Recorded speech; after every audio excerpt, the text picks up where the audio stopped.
Uh-oh, Candace Parker. You've upset the Reese's Pieces and they're not happy about it.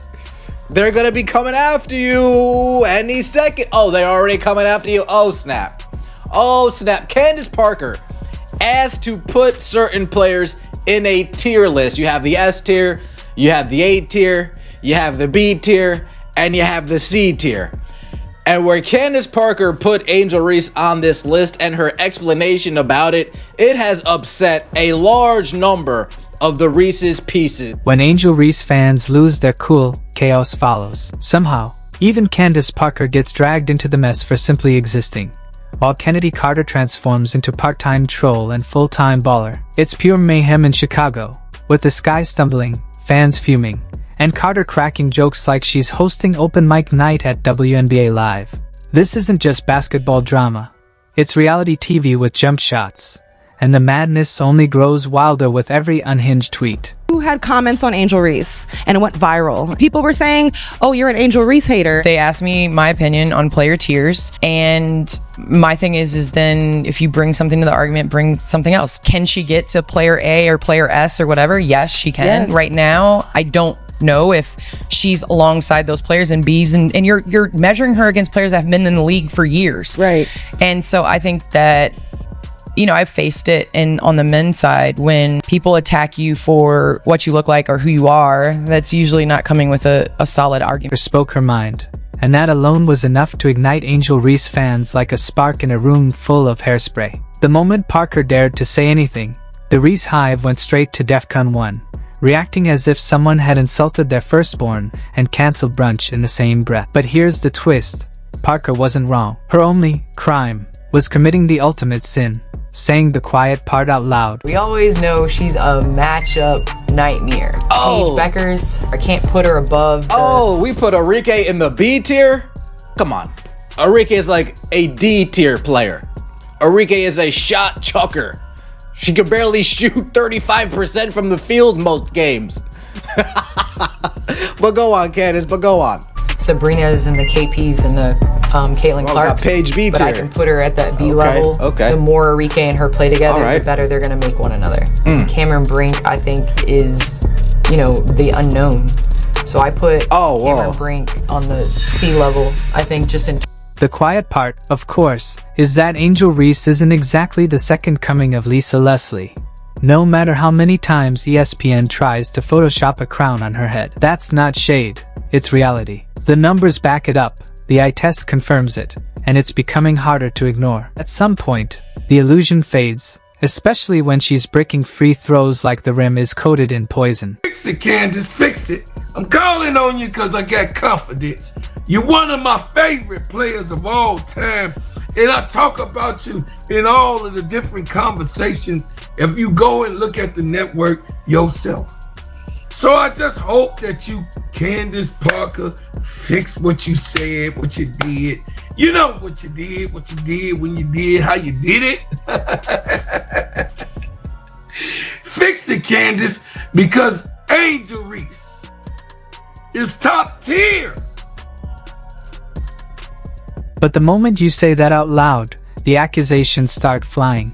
You're suddenly tearing down black women or branded as jealous. Jealous of what, exactly? The so-called double-double factory that was clearly powered by training wheels, strategic playbook adjustments, and a team so committed to propping her up they might as well have been wearing Angel Reese merch under their jerseys. I think that it's like comparing apples and oranges. Caitlin Clark and Angel Reese, it's like, what are we doing? Yeah, at least they don't play the same position. They like doing the like Magic and the Bird comparison. Well, they played similar positions. Like Bird, he played the guard position. Like they at least kind of match up. This, like, what are we doing? I'm not falling into that. I'm not into the comparison. I think that there are a number of things that Angel can improve on, will improve on in the situation she's in. And I think Caitlin Clark has done that even in her first year in terms of, you know, being able to be that floor general. Her and Aaliyah Boston's connection has really improved.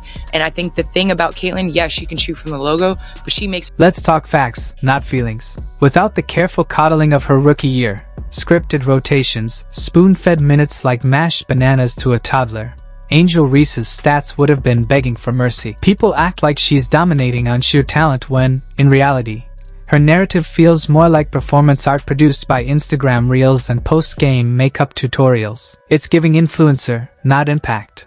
And fans are finally starting to catch on. That's why Candace Parker's commentary hit such a nerve. She wasn't just critiquing Reese. She was holding a mirror to a fan base hypnotized into believing that mean mugs and TikTok dances count as post moves. The uncomfortable truth is that Reese has become more brand than baller.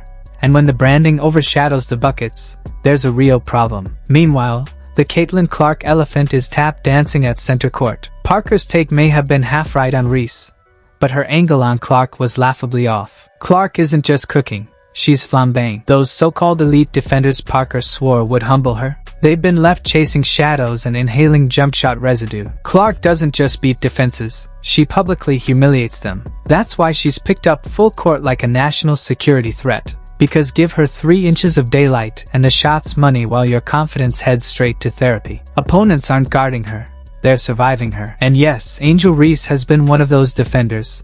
Baptized by CC22 and sent back to the bench looking like she just read her own stat line. Is that Candace Parker made a tier list and put, of all the top players in the WNBA, where, by the way, every single player, or like all the players on this list were good. So there's no bad players. It's like if you had a tier list where you only had the top 10 players of the world, you would have a top 10 player of the world in D tier. Like, it is what it is. And basically, first of all, the Angel Reese fans attacked her because she basically said what is correct. Angel Reese is a fantastic third option. The same fans who scream, "Protect black women," are the first to lob grenades at Candace Parker for daring to share an opinion they don't like. The irony writes itself, but the real MVP of this circus is Kennedy Carter. While Reese's fans were busy crying on social media and Parker was out here delivering graduate-level basketball analysis, Carter logged on with a flamethrower and a bucket of popcorn. She wasn't just watching the Skies season implode. She was DJing the soundtrack, posting like the petty fairy godmother of Chicago's downfall. It's almost poetic. As the Skies stumble, Carter trolls from the shadows like a disgruntled ex who knows every buried secret. She's not even in the game, yet somehow she's the most entertaining part of this entire fiasco. Her post could hang in the Louvre under petty excellence. Because when your former team collapses like a folding chair in a thunderstorm, sometimes all you can do is laugh and tweet. Meanwhile, Angel Reese continues to puff her chest in pressers, talking big while her box scores whisper for help. Her fans insist she's being targeted. No, she's being evaluated. Of WNBA players, I'm gonna try. Asia Wilson, reigning MVP, couple Defensive Player of the Years, 2 championships. If there was something higher than S, I would definitely put her up there. But Nafisa Collier is where it gets tricky. Caitlin Clark is at an A level. I think in time she's gonna raise up to that S, but in order to put her at that level, she's gotta have a couple more years. Have an impact on the defensive end immediately. Then you got Angel Reese. I put her right at that C level. I think in terms of being above, you have to be able to have the ability to carry a team, be a 1 or 2 option. I think Angel Reese is fantastic at her role, which is offensive rebounding. She showed and demonstrated so much growth in that first year.